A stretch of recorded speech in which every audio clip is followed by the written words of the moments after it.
வணக்கம். உங்க கம்பெனியோட வளர்ச்சிய ஏதோ ஒன்னு தடுத்து நிறுத்துற மாதிரி ஃபீல் பண்றீங்களா? அந்த மறைஞ்சிருக்கிற பிரச்சனைகள எப்படி ஒரு சிம்பிள் ஐடியா வச்சு கண்டுபிடிக்கலாம்னு பார்க்கலாமா? அதுக்கு பேரு தான் டிராஃபிக் ஃப்ளோ அனாலிசிஸ். இது உங்க பிசினஸை எப்படி மாத்த போகுதுன்னு தெரிஞ்சுக்கலாமா வாங்க? இந்த கேள்வி கேக்குறதுக்கு கொஞ்சம் வித்தியாசமா இருக்கலாம் இல்லையா?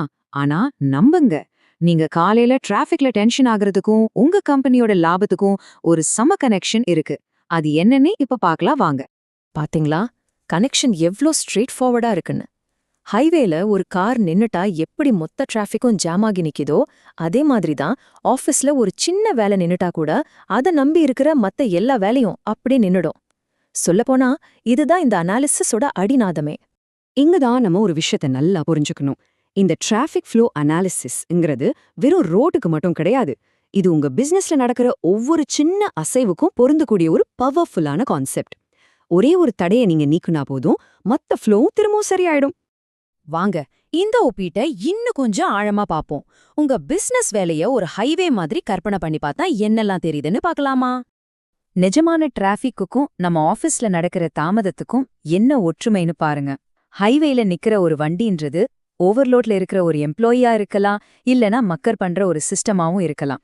அதனால வர்ற டிராஃபிக் ஜாம் தான் நம்மளோட தாமதமான டெலிவரியும் மிஸ் பண்ணின டெட்லைனும். பாருங்க எவ்ளோ கரெக்டா பொருந்தது.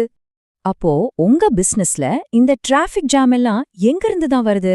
ஒருவேளை ரொம்ப ஸ்லோவா நடக்கிற வேலைகளா இருக்கலாம், இல்லனா சரியான ட்ரைனிங் இல்லாத எம்ப்ளாயீஸா இருக்கலாம், பழைய சாஃப்ட்வேர், முடிவெடுக்கிறதுல தாமதம், ஏன் உங்க சப்ளையர் கிட்ட இருந்து வர தாமதம் கூட ஒரு பெரிய தடையா மாற வாய்ப்பிருக்கு.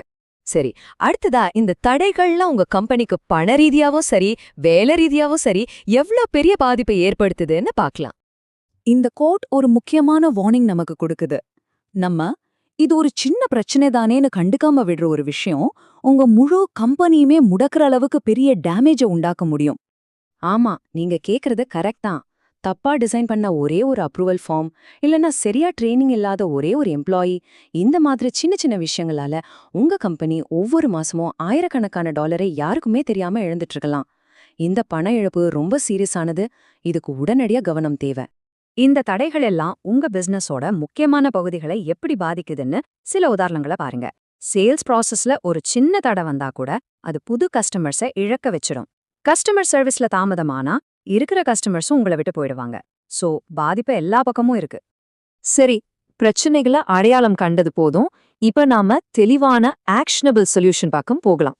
இந்த 5 சிம்பிள் ஸ்டெப்ஸை யார் வேணும்னாலும் ஃபாலோ பண்ணி அவங்க கம்பெனில இருக்கிற தடைகளை ஈஸியா கண்டுபிடிச்சு சரி பண்ணிடலாம்.